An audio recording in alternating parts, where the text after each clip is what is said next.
kami menuntut gitu, kami ingin Palestina merdeka, tapi tidak ada langkah konkretnya.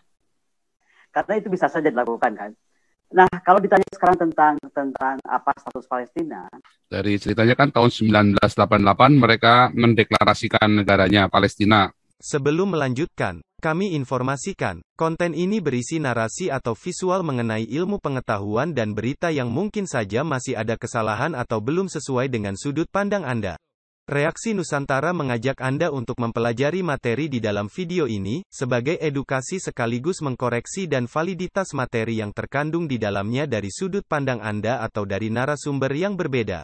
Simak materi video ini sampai selesai supaya benar-benar paham sebelum Anda berkomentar. Dan bagikan link video ini ke media sosial lainnya supaya mereka bisa memberi dan berbagi pengetahuan bersama kita. Terima kasih dan salam damai untuk Indonesia bersama Reaksi Nusantara. Jangan lupa like and subscribe. Silakan Ibu Monik. Halo, Shalom, selamat malam Bu Koni. Saya mau dengerin pertanyaan. Shalom. Saya mau dengerin pertanyaan dulu aja ya. Jangan dong Bu Monik, aku pengen dengerin Bu Monik. Pak Paul, dengar pertanyaan aja dulu. Pak Paul. Oh, gitu. Iya. Sebentar. Ini ya. Saya setuju dengan usulan Bu Koni ya tentang Yerusalem Accord itu. Usulan yang sangat positif. Karena memang harus ada langkah konkret ya buat kita Indonesia ini berperan. Jangan hanya selalu kami menuntut gitu, kami ingin Palestina merdeka tapi tidak ada langkah konkretnya. Itu satu. Tetapi yang menurut saya yang perlu dilakukan adalah kita harus posisinya jelas dulu nih. Kedubes Palestina di Indonesia itu legal apa enggak sih? Gitu. Kalau ternyata kita bilang koar-koar Palestina belum merdeka, tapi ada kedubes, nah itu posisinya sebagai apa? Itu sih pertanyaan saya, Pak Paul. Sebetulnya itu yang mau saya tanyakan juga, yaitu apakah Palestina ini sudah diakui sebagai negara oleh PBB atau belum? Sebab kalau dari ceritanya kan tahun 1988 mereka mendeklarasikan negaranya Palestina oleh Pak Yasser Arafat. Kemudian tahun 2012 ternyata itu sudah menjadi ada bendera Palestina di PBB dan dijadikan anggota tidak penuh. 2012 diterima sebagai negara yang berdaulat oleh PBB, Pak. 2012. 2012 ya. Ya, 2015 baru benderanya berkibar. 2015-nya benderanya berkibar. Nah, ini kemudian sampai hari ini jargon atau propaganda yang dilemparkan pemerintah adalah ingin agar Palestina merdeka. Nah, ini cukup membingungkan saya sebetulnya. Kemarin Ibu Monik sudah kasih cerita pendapat Ibu Monik. Nah, sekarang yang kita ingin tahu ini pendapatnya Ibu Koni sendiri, karena Ibu Koni kan pernah tinggal di sana, di Israel. Satu, dan kedua, Ibu Monik sangat dekat dengan para pengambil keputusan ini. Jadi mungkin Ibu Koni bisa memberikan perspektif Ibu Koni sendiri tentang apakah Palestina ini sudah merdeka dan berdaulat atau memang negara masih antah berantah. Nah, yang berupa organisasi PLO dan ini ya Hamas Fatah itu tadi. Nah, itu mungkin pertanyaan pertama. Nah, pertanyaan kedua, apabila Yerusalem itu menjadi kota internasional, kita memang pernah sedikit bicara masalah ini, itu cukup menarik dan saya setuju ya, karena Yerusalem ini sejarah seluruh dunia itu memang ada kuncinya ada di Yerusalem. Namun apakah nantinya tidak akan menjadi konflik yang baru, apalagi kalau sudah melibatkan agama. Kalau Vatikan ini kan hanya Katolik saja. Nah, Yerusalem ini ada 3 agama nih, yang sama-sama mengaku berasal dari sana. Nah, kalau dari pihak Kristen sendiri, mayoritas mereka menganut replacement theology. Artinya mereka sudah nggak urusan lagi sebetulnya dengan Yerusalem. Kalau dari Kristen mainstream ya, hanya beberapa orang Kristen dari beberapa aliran seperti Mesianik dan beberapa gereja karismatik mungkin seperti saya termasuk ya yang mendukung atau menyatakan sebuah dukungan terhadap Israel, dan tentu saja yang ada di Zoom ini kebanyakan sangat cinta Israel. Nah, nanti konflik ini menjadi cikal bakal perang agama di dunia. Itu dalam pemikiran saya. Tapi mungkin Ibu Koni berpikir yang berbeda. Mungkin dua itu dulu saja, Ibu Koni. Jadi nggak ada yang paparan, ini cuma aku. Oke. Gimana ya? Kalau saya tuh, pokoknya pertama saya melihat justru kalau kita nggak mengambil langkah konkret dan hanya sekedar menghimbau tadi itu akan terus ini bergulir gitu. Yang saya khawatir makin lama akan terus digunakan tadi, tanda kutip ya, apakah untuk motif politik tertentu, atau untuk gerakan tertentu, atau memecah sebuah konsentrasi tertentu gitu kan. Karena itu bisa saja dilakukan kan. Nah, kalau ditanya sekarang tentang apa status Palestina, harusnya memang Pak Zhang tadi mengundang ini, either dia Komisi 1 atau dari Kemlu. Ini menarik loh Pak Zhang. Maksud saya akan coba bicara sama Kemlu, mungkin dari bagian wilayah Eropa, mungkin bisa hadir ya, karena kejelasan tentang Palestina yang dipertanyakan oleh Bu Monik dan dipertanyakan Pak Zhang juga rasa saya kita semua bertanya kok. Saya sendiri belum tahu jawabannya, terus terang aja. Jadi bagaimana kita melihat status itu dan bagaimana kita memperlakukannya. Tapi kalau kita lihat dari PBB sudah diakui, harusnya dia berdaulat, sudah gitu kan harusnya. Jadi pertanyaan tentang bagaimana memerdekakan Palestina itu dimerdekakan di mananya kan, begitu pertanyaan Pak Zhang kan. Yeah. Nah, itulah yang kita juga sebenarnya bertanya, sama, kita kebingungan sebenarnya sama. Dan kenapa kebingungan kita yang sama inilah kita kemudian bergabung di sini dan mencoba mungkin kita cari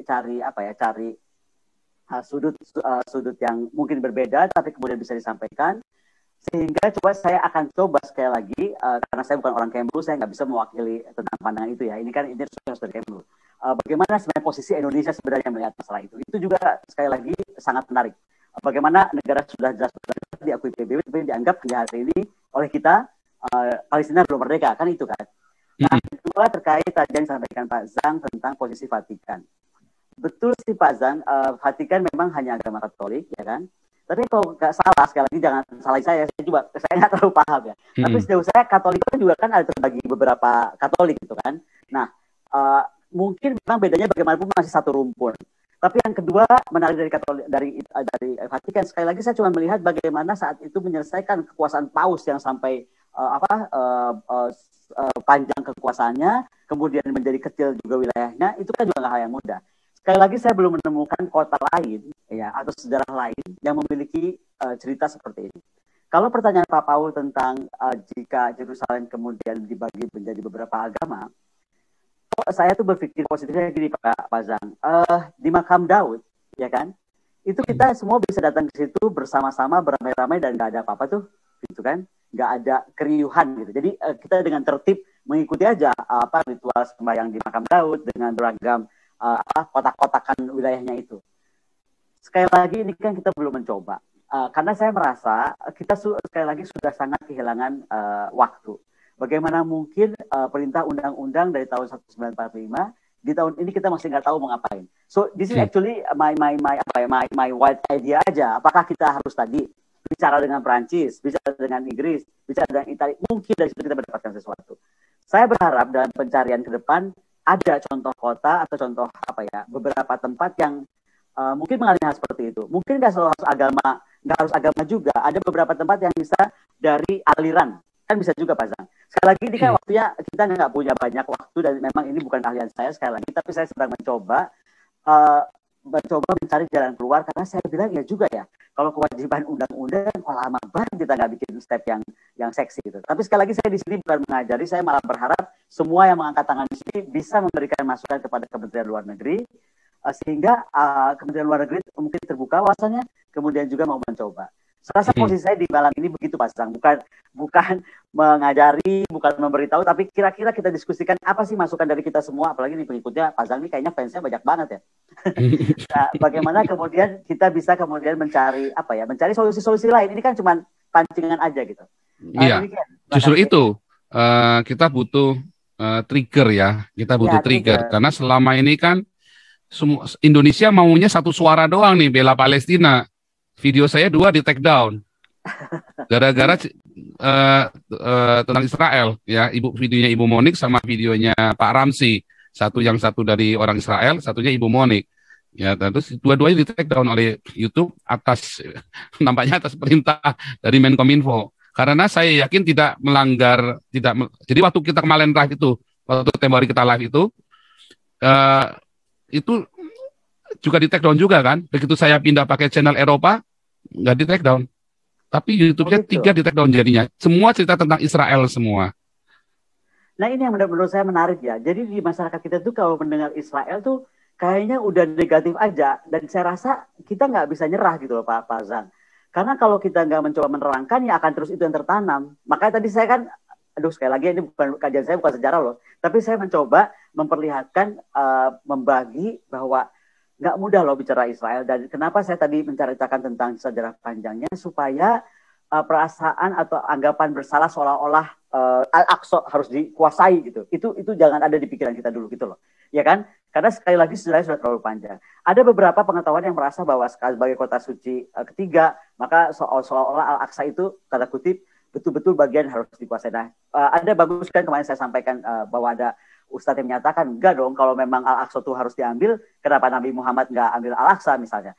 Nah, tapi sekali lagi hal-hal seperti itu sekali lagi kita harus memberi kemampuan atau kesabaran mengedukasi, nggak boleh pakai marah juga Pak Zang. Dan Pak Zang juga mungkin ada bandel sih pakai judulnya suka mengerikan. Ini enggak yang kemarin. Jadi judulnya nggak jangan terlalu mengerikan mungkin. Tapi sekali lagi saya tuh melihat satu ya, mungkin Pak Zang nggak sadar ya bahwa di dalam Komisi 1 kemarin dibahas sebenarnya ada hal yang menarik loh. Dalam era kita membahas Israel dalam periode Indonesia dari dulu sampai sekarang termasuk era Gus Dur, di tahun ini loh tingkatan orang untuk bicara tentang Israel secara terbuka lalu mencoba mendukung Israel atau untuk membuka hubungan diplomasi dengan Indonesia itu tinggi sekali.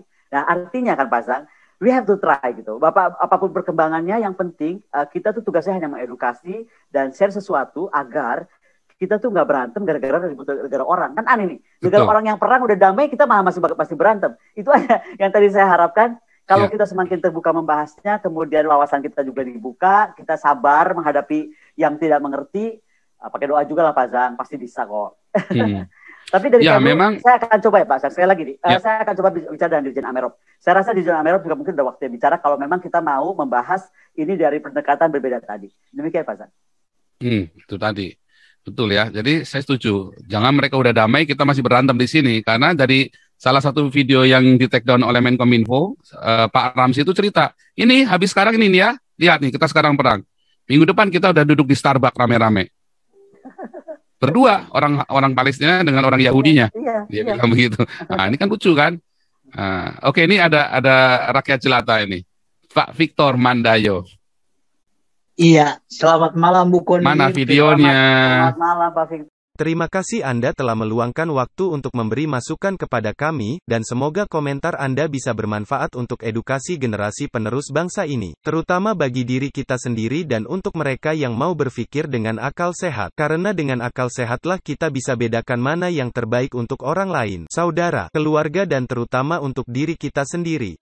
Semoga hari-hari Anda selalu dirahmati Tuhan Yang Maha Esa. Dan sampai ketemu lagi di konten Reaksi Nusantara channel berikutnya. Salam sejahtera bersama keluarga.